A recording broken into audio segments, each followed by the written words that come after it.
গতকাল স্বরূপনগর ব্লক অফিসে ইমাম এবং মুয়াজ্জিনদের নিয়ে একটি আলোচনা সভার আয়োজন করেছিলেন ব্লক আধিকারিক।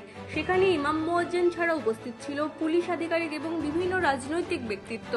গোহত্যা নিয়ে সরকারি নির্দেশ ইমাম মুয়াজ্জিনদের সামনে পরিষ্কারভাবে তুলে ধরেন ব্লক আধিকারিক এবং সরকারি আধিকারিকরা। পাশাপাশি সরকারি আইন না মানলে তার বিরুদ্ধে আইনত ব্যবস্থা কি হতে পারে সেটিও তাদের বুঝিয়ে বলা হয়। এরপরেই দেখা গেল ইমাম মুয়াজ্জিনরা একত্রিত হয়ে তারা স্লোগান দিতে থাকেন যে গো হত্যা করা যাবে না, গরুকে জাতীয় পশু হিসেবে স্বীকৃতি দিতে হবে। গো হত্যার বিরুদ্ধে তারা এবং যারা গো হত্যা করবে তাদের বিরুদ্ধে প্রশাসনিক যেমন ব্যবস্থা নেওয়ার প্রশাসন তেমন নেবে। পাশাপাশি তারা এটাও জানান যে ছাগল কুরবানি দেওয়ার সময়ও ভিডিও রাখতে হবে, যাতে সেই কুরবানি নিয়ে কোনো রকম বিভ্রান্তিকর প্রচার না হয়। পাশাপাশি তারা এটাও দাবি করেন যে যারা গরু কিনে ফেলেছে তাদের যেন সরকার ক্ষতিপূরণের ব্যবস্থা করে দেন।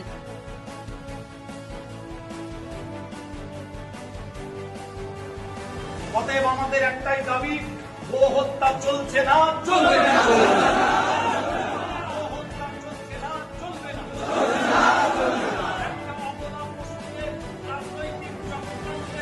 বিস্তার করে কোনোভাবে সমাজের অশান্তির আগুন জ্বালানো যাচ্ছে না, যাবে না।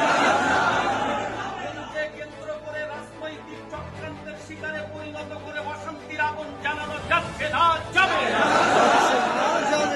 নগর গোলাপ ইমাম মুয়াজ্জিন সমিতির হত্যা বন্ধ চাই, বন্ধ চাই। দেশের এই সম্পদ নষ্ট করে বিদেশে পাচার করা যাচ্ছে না, যাবে না। আমরা স্বরূপনগর ব্লক ইমাম মুয়াজ্জিন সমিতির সকল ইমাম ও মুয়াজ্জিন সাহেবরা এই মুহূর্তে স্বরূপনগর ব্লক SGY হলে উপস্থিত আছি। এই মুহূর্তে সম্মানিত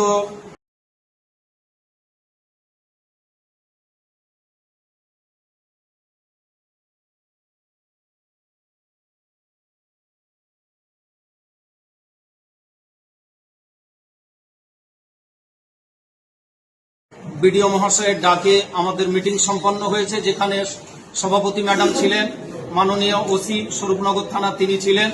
আমাদেরকে তারা সরকারি নির্দেশিকা দিয়েছেন, যেটা সর্বত্র আমরা শুনছি সেই একই নির্দেশিকা, অর্থাৎ আসন্ন কোরবানি বা ঈদুল আজহাকে কেন্দ্র করে গরু কোরবানির ব্যাপারে যে নিয়ম নির্দেশিকা 14 বছর বা বিভিন্ন পারমিশনের নিয়মাবলী রয়েছে সেগুলোর কথাই আমাদেরকে বলেছেন, এবং সেক্ষেত্রে নিয়ম ভঙ্গ করলে যে শাস্তির বিধান সেটাও আমাদেরকে শুনিয়েছেন। সকলের পক্ষ থেকে স্বরূপনগরবাসীর উদ্দেশ্যে যে সমস্ত মসজিদের ইমাম মুয়াজ্জিনরা এসেছেন সেই সমস্ত মসজিদের সম্মানিত মুসল্লিদেরকে কেন্দ্র করে তাদের উদ্দেশ্য করে আমরা বলছি, এবছর আমরা কোনো ইমাম ও মুয়াজ্জিন সাহেব গরু কোরবানি করব না। ছোট হোক আর বড় হোক, আমরা কোনো গরু কোরবানি করব না।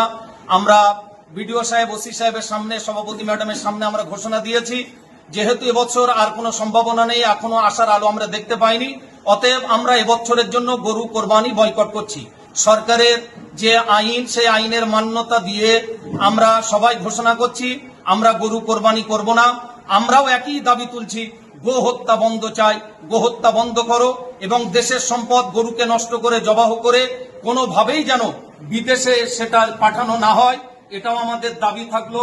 সুতরাং আমরা শান্তি সম্প্রীতি বজায় রাখতে আমাদের ধর্মীয় বিধান এবং আমাদের ন্যায্য অধিকারকে এবছর আমরা কোরবানি দিয়ে আমরা গরু কোরবানির এই বিধান আমরা এবছরের জন্য বয়কট করছি। অতএব প্লিজ কেউ কোনো ইমাম মুয়াজ্জিন সাহেবের কাছে যেন আপিল করবেন না, দরখাস্ত করবেন না, জোরাজুরি করবেন না যে আমাদের গরুটাকে কোরবানি করে দেওয়া হোক। আপনি যদি আইন আদালতের সম্মুখীন হয়ে সার্টিফিকেট বার করে আনতে পারেন এবং সেই নির্দিষ্ট জায়গা যদি থাকে, ইমাম মুয়াজ্জিন সাহেবরা অবশ্যই করবেন। আর ছাগল কোরবানি বা যে সমস্ত কোরবানি পশু কোরবানি করা যাবে সেক্ষেত্রে কোনো অসুবিধা নেই। তবুও আমরা সবাইকে বলবো, মসজিদের দায়িত্বশীল কর্মকর্তা যারা আছেন, স্বরূপনগরবাসী যারা আছেন, সকলের উদ্দেশ্যে আমরা জানাচ্ছি, মুসল্লিদেরকে উদ্দেশ্য করে আমরা বলছি, ছাগল যখন কোরবানি করা হবে এবছর আমরা পরিস্থিতির শিকার, সুতরাং কোনোভাবে যেন আমরা আর এক চক্রান্তের শিকারে পরিণত না হই। একটু প্লিজ আপনারা খেয়াল রাখবেন, আপনারা দেখবেন ছাগল জবাহ করার সময় সেটা সত্যি ছাগল জবাহ করা হচ্ছে কিনা, তার ভিডিও ক্লিপ আপনারা ধারণ করে রাখবেন, আপনারা সেটা ভিডিও করে রাখবেন। কোনোভাবে আর এক চক্রান্তের জাল বিস্তার করে এই ছাগল জবাহটাকে যেন আবার গরু জবাই করা বলে প্রচার করা না হয়। প্লিজ একটু সেদিকটায় আপনারা সবাই খেয়াল রাখবেন।